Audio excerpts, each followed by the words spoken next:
नमस्कार, बहुत स्वागत है आप सभी का। आप देख रहे हैं उत्तराखंड प्राइम। मैं हूं आपके साथ जया मिश्रा। चलिए बुलेटिन की शुरुआत करते हैं। रूस और यूक्रेन के बीच जंग छिड़ गई है, मगर इससे उत्तराखंड के लोगों में भी टेंशन बढ़ गई है, क्योंकि यूक्रेन में उत्तराखंड के छात्र छात्राएं मेडिकल की पढ़ाई करते हैं और इस बीच रूस ने गुरुवार सुबह 5 बजे यूक्रेन पर हमला बोल दिया। रूस के राष्ट्रपति पुतिन ने नेशनल टेलीविजन पर हमले का ऐलान कर दिया और इसके साथ ही रूस ने यह भी कहा कि अगर उनके और यूक्रेन के बीच किसी ने भी दखल दिया तो अंजाम बहुत बुरा होगा।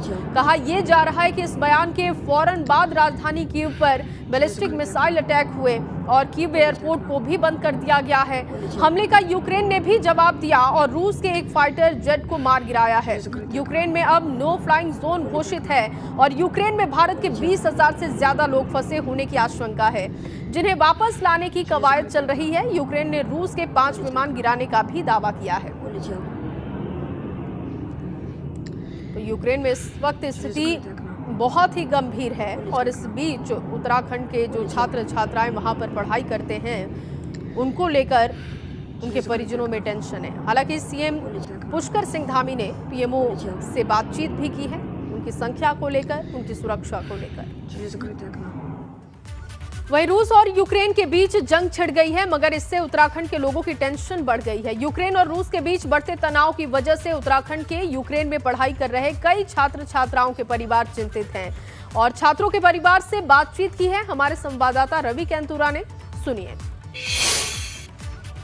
घोषित तौर पर यूक्रेन पर रूस का हमला हो चुका है और ऐसे में कई परिवार ऐसे हैं देहरादून के भीतर भी जिनके बच्चे वहां पर पढ़ते हैं। एक परिवार हमारे साथ है। मैम, सबसे पहले आप बताइए कि वहां पर आपका बेटा पढ़ता है, अभी क्या बातचीत हुई है उनसे? बातचीत ये हुई कि बेटे ने, हम उसको यहाँ बुला रहे हैं कि तुम यहाँ आ जाओ, लेकिन उसके एग्ज़ाम के कारण उसने कहा मम्मी मैं लेट आऊँगा। तो अब तब तक फिर जंग छिड़ गई। तो भगवान ये करे कि वहाँ पे सामान्य हालात हो जाएं और बच्चा मेरा ठीक ठाक घर पहुँच जाए। अभी लास्ट बात आपकी कब हुई है? लास्ट बात मेरी आज सुबह ही हुई थी। तो उसकी फ़्लाइट 23 तारीख की थी, लेकिन जब तक पता चला तब तक तो वहाँ पे एयरपोर्ट पे ही हमला हो गया। तो बच्चे आएंगे कैसे? तो अभी जब आपकी बात हुई तो क्या बताया बेटे ने आपके कि किस तरीके के हालात हैं वहाँ पे? तो कह रहा था कि मम्मी सामान्य हालात है, इस कारण उसने कहा कि मैं थोड़ी लेट आऊँ। जो एग्ज़ाम थे तो कब तक आने के लिए कहा था?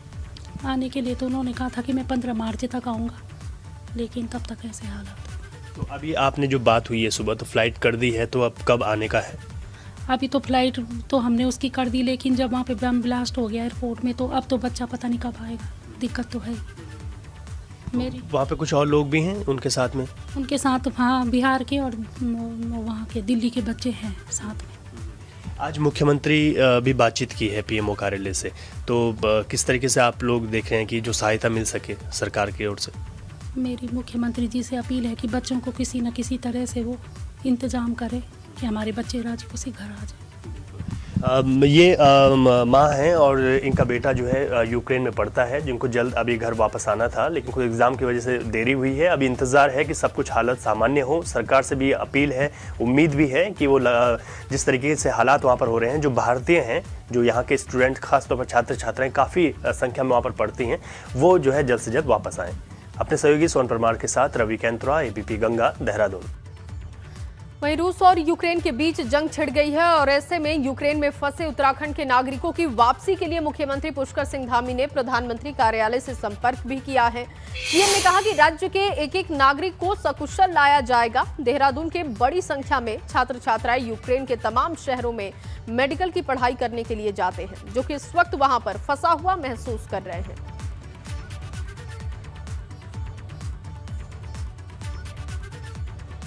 और इसी खबर पर ज्यादा जानकारी के साथ मेरे सहयोगी रवि कैंतुरा जुड़ चुके हैं देहरादून से। रवि, क्योंकि यूक्रेन में हालत बहुत गंभीर है, जंग छिड़ चुकी है, लेकिन उत्तराखंड के कई छात्र छात्राएं जो कि मेडिकल की पढ़ाई करते हैं, उनके परिवारजनों से भी आपने बात की।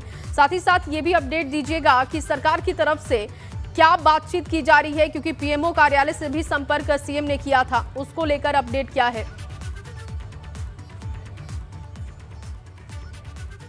जी जी, देखिए यूक्रेन में जो हालात बन रहे हैं और आज मुख्यमंत्री पुष्कर सिंह धामी ने पीएमओ कार्यालय से बातचीत की है और जो भारतीय वहां पर हैं और उन लोगों की वापसी के लिए पूरे प्रयास जो है भारत सरकार द्वारा किए जा रहे हैं। लेकिन वहीं उत्तराखंड की अगर बात करें तो जो अभी तक जानकारी मिली है, तकरीबन 32 ऐसे छात्र छात्राएं हैं जो अभी यूक्रेन में मेडिकल की पढ़ाई कर रहे हैं और वहाँ पर वो फंसे हुए हैं, क्योंकि खासतौर पर कई छात्रों को वापस आना था लेकिन उनकी फ्लाइटें रद्द हो गई हैं। वहाँ पर जिस तरीके के हालात बन रहे हैं, काफ़ी बाजार बंद हैं और लोगों को काफ़ी दिक्कतें वहाँ पर हो रही हैं। जो आवाजाही है, जो ट्रांसपोर्टेशन है, वो पूरी तरीके से प्रभावित हुआ है। तो इसी वजह से अब सरकारें ये कोशिश कर रही हैं कि यहाँ के जो छात्र छात्राएं वहाँ पर पढ़ाई कर रही हैं उनको वापस सकुशल लाया जा सके। तो इसी वजह से आज मुख्यमंत्री ने भी एक बड़ी पहल की है।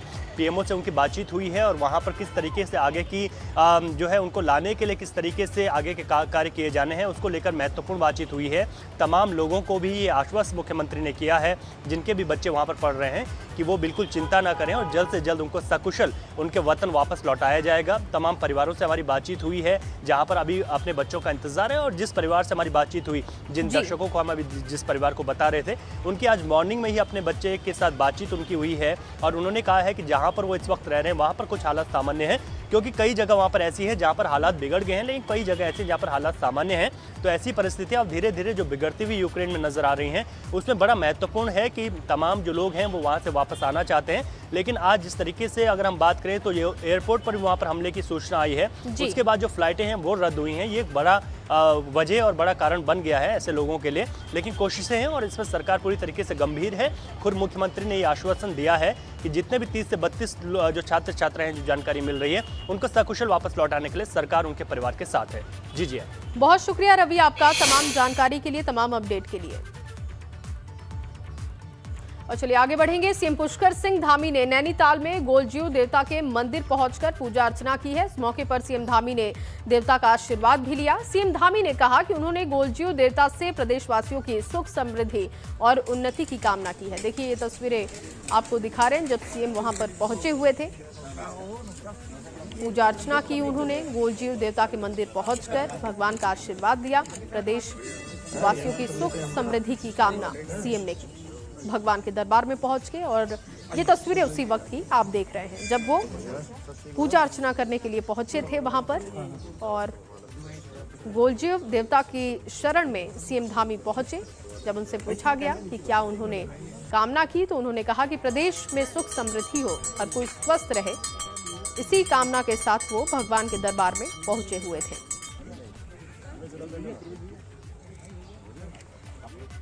वहीं भाजपा में भीतर घात को लेकर लगातार सामने आ रहे आरोपों के बाद भाजपा प्रदेश अध्यक्ष मदन कौशिक ने बयान दिया है। मदन कौशिक ने कहा कि अगर किसी नेता की कोई नाराजगी है तो उसे पार्टी फोरम पर रखा जाना चाहिए।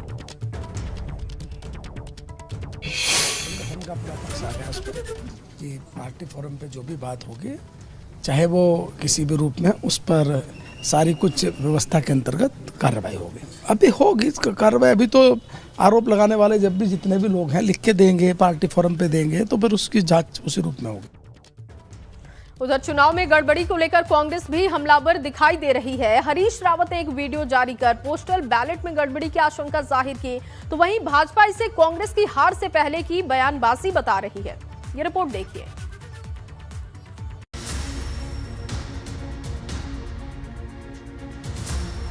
ईवीएम के बाद अब उत्तराखंड में पोस्टल बैलेट को लेकर पॉलिटिक्स हो रही है। पूर्व सीएम हरीश रावत ने अपने सोशल मीडिया अकाउंट पर एक वीडियो अपलोड किया है।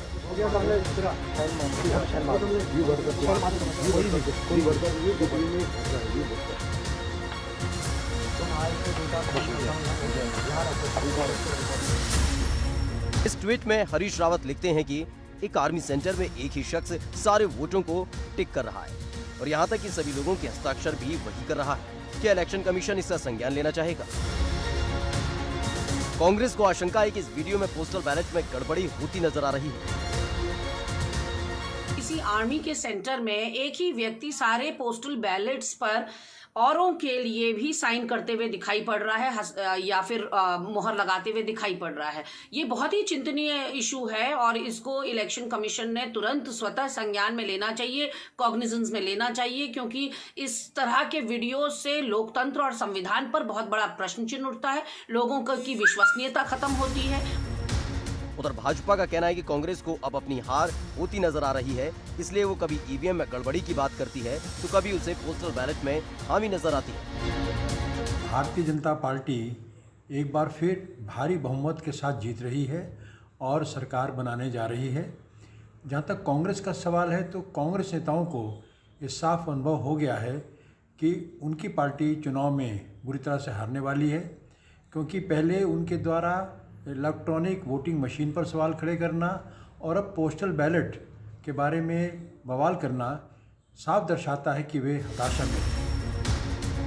हालांकि एबीपी गंगा इस वायरल वीडियो की पुष्टि नहीं करता है। इससे पहले कांग्रेस ने ईवीएम में छेड़छाड़ की आशंका जताई थी, उसे भी भाजपा ने कांग्रेस का सियासी स्टंट करार दिया था। एबीपी गंगा के लिए देहरादून से अजीत सिंह राठी की रिपोर्ट। और उधर हरीश रावत की पोस्टल बैलेट वाले वीडियो को लेकर मदन कौशिक ने हरीश रावत पर पलटवार कर दिया है। मदन कौशिक ने कहा कि उत्तराखंड में भाजपा की सरकार बनने जा रही है और कांग्रेस में बौखलाहट साफ दिखाई दे रही है। तक ईवीएम पर भी उंगली उठाएंगे। अभी तो पोस्टल बैलेट पे वरिष्ठ लोगों पे 80 साल से ऊपर वालों पर उन पे की इच्छा नहीं हुआ। अब देखिए, अब 10 तारीख जैसे से नजदीक आ रही है ऐसे से ईवीएम की तरफ बढ़ रहे हैं। जिस पार्टी को अपनी सेना के जवानों पर विश्वास नहीं, पुलिस के जवानों पर विश्वास नहीं, कर्मचारियों पर विश्वास नहीं, वो राजनीतिक दल को अपना अंतर आत्मा से विचार करना चाहिए कि वो कहाँ खड़ा है। और चलिए अब आपको देहरादून से एक बड़ी खबर बता दें। मुख्य निर्वाचन अधिकारी से मिलने के लिए पहुंचे कांग्रेस का एक प्रतिनिधि मंडल मिलने के लिए पहुंचा।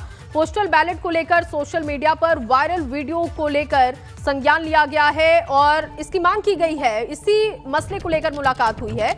मुख्य निर्वाचन अधिकारी के साथ कांग्रेस का प्रतिनिधि मंडल मुलाकात कर रहा है और पोस्टल बैलेट का ये मामला है। पोस्टल बैलेट में गड़बड़ी हो रही है, ये आशंका जाहिर की गई है कांग्रेस की तरफ से और इसी को लेकर कांग्रेस का प्रतिनिधि मंडल मुलाकात करने के लिए पहुंचा।